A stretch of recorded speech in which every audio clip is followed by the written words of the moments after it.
이재명 대표는 성남시장 시절부터 이어온 적극적 소통으로 성공했다. 이 발언은 민주당에서 나온 게 아니라 괴로운 미래 김종민 의원의 발언입니다. 최근 선거법 관련 논란으로 당선 무효 가능성도 조금 있지만 이건 녹취가 있고 선관위 유권 해석을 받은 부분이 있어 유죄 입증이 쉽지 않아 보이는데 문제는 이 발언이 조금 걸립니다. 김종민 새로운 미래 의원은 민주당 지도부에 대해 새로 선출된 민주당 최고위원들은 정치 경력과 전문성을 갖춘 만큼 일상적인 당 운영에선 합리적 기준으로 판단할 걸로 보인다며 이재명 대표는 성남시장 시절부터 이어온 적극적 소통으로 성공했다며 향후 민주당의 성공 여부 역시 얼마나 소통하느냐에 달려있다고 짚었습니다. 설마 민주당 조인하려고 하는 겁니까? 그런 거예요. 물론 최근 초밥회인가 뭔가 하는 애들보다는 좀 더 좋은 멘트이긴 하지만 글쎄요. 사람이란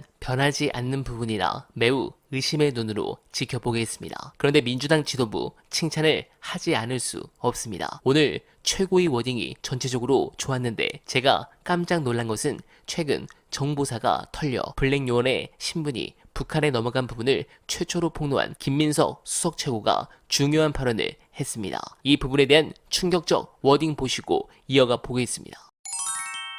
저는 박근혜 탄핵 국면에서 계엄령 준비설의 정보를 입수해서 추미애 당시 대표에게 제보했던 사람 중 하나입니다. 박 정권이 강력히 부인했지만 결국 사실로 드러났었습니다. 지난 총선 때는 국정원 공작 준비를 미리 경고했었고 이번 국군정보사 기밀 유출을 밝혀냈었습니다. 집권 경험이 있는 수권정당 민주당의 정보력을 무시하지 마십시오. 차지철 스타일의 야당 이틀막 국방부 장관으로의 갑작스러운 교체와 대통령의 뜬금없는 반국가 세력 발언으로 이어지는 최근 정권 흐름의 핵심은 국지전과 국풍 조성을 염두에 둔 계엄령 준비 작전이라는 것이 저의 근거 있는 확신입니다. 탄핵 국면에 대비한 계엄령 빌드업 반드시 무산시키겠습니다.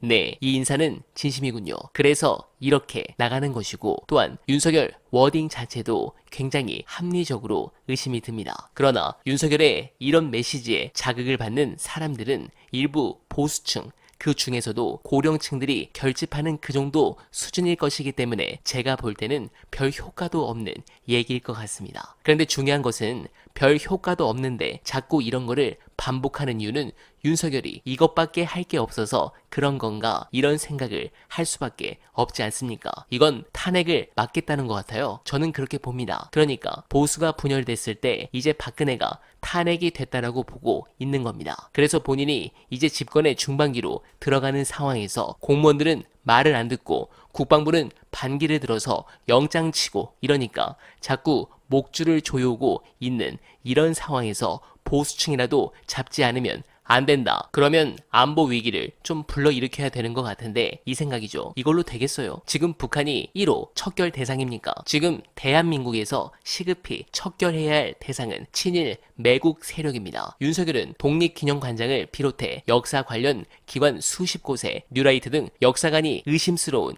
인사들을 임명했습니다. 측근들은 한술 더 떴습니다. 실세 중 실세인 김태효 국가안보실 제1차장은 KBS에 출연해 중요한 건 일본의 마음이라는 망언을 했습니다. 일본에 더 이상 사과를 요구하지 않겠다는 뜻입니다. 해명하겠다던 대통령실도 일본의 사과에 피로감이 많이 쌓여있다는 말로 김태효 입장을 두둔했습니다. 망언에 망언이 더해진 격입니다. 윤석열이 계속해서 친일 매국 세력과 함께 간다면 국민의 심판을 피할 수 없습니다. 그 순간이 빨리 다가오길 기원합니다. 어나바는 오늘도 최선을 다하겠습니다. 여러분 고맙습니다.